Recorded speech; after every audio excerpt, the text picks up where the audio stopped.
This isn't normal anymore. It's a crisis. Those aren't the words of sensationalist media. Those are the desperate, on-the-ground pleas of parents and teachers across the UK right now.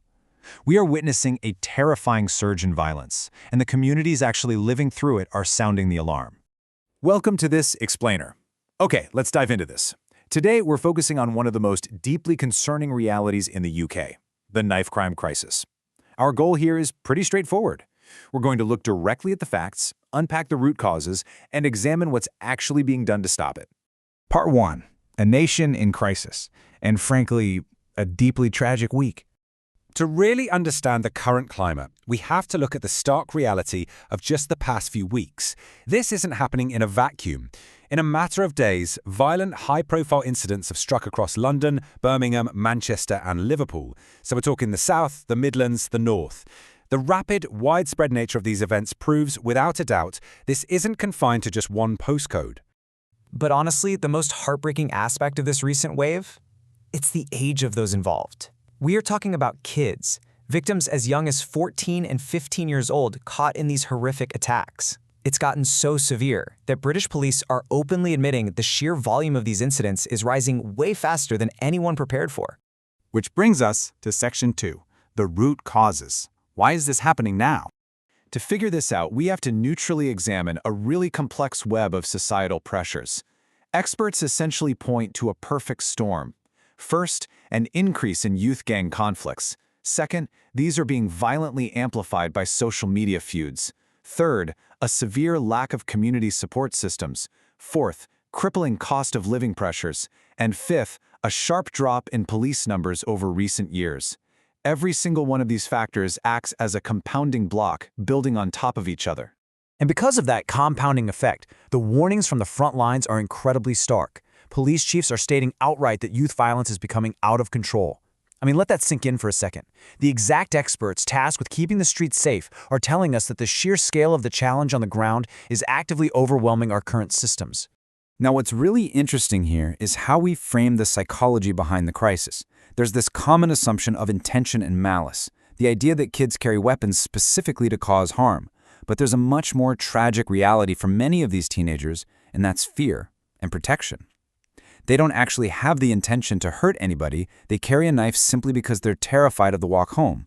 Yet tragically, that very fear is exactly what escalates a tense confrontation into a fatality. Moving into Section 3, communities demand change, leading to protests across the UK. While the politicians debate the causes, the grassroots response has been immediate. Parents in London, Birmingham, and Leeds have taken to the streets in these deeply emotional silent marches, grieving communities carrying simple, undeniable pleas like "Stop Knife Crime." It's parents united by one incredibly somber message. Then you have messages like "Save our children."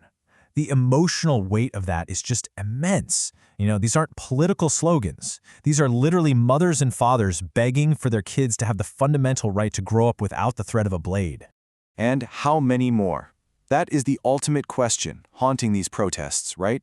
How many more families devastated? How many more futures cut short? The fear on these streets is palpable, and community members will tell you it's growing every single day. To truly understand this fear, we just need to listen to the real voices from the ground.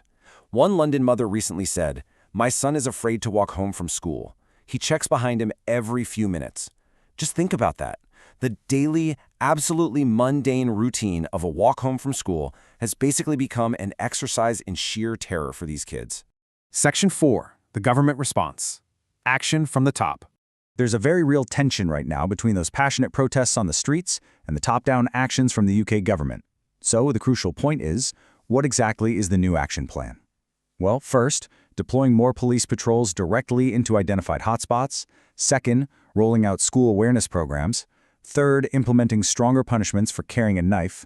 Fourth, injecting youth funding back into at-risk areas. And fifth, calling emergency mayoral meetings to coordinate the whole shebang. It's a comprehensive list for sure, but critics neutrally point out that it still might not be enough to make the streets safe right away.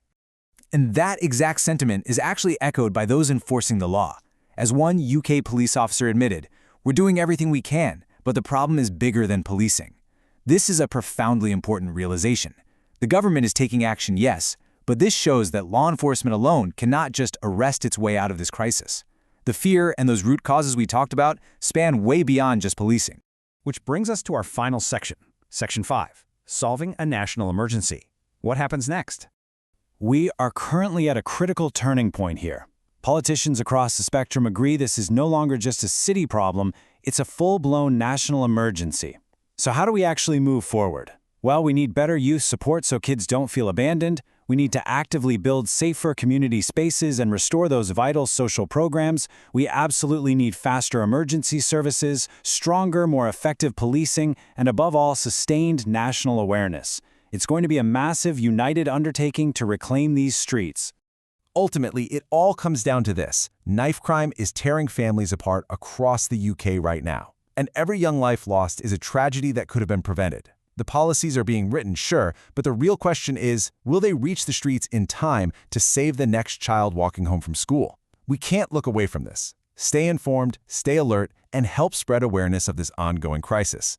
Thank you so much for joining me for this explainer. Keep learning, and please, stay safe out there.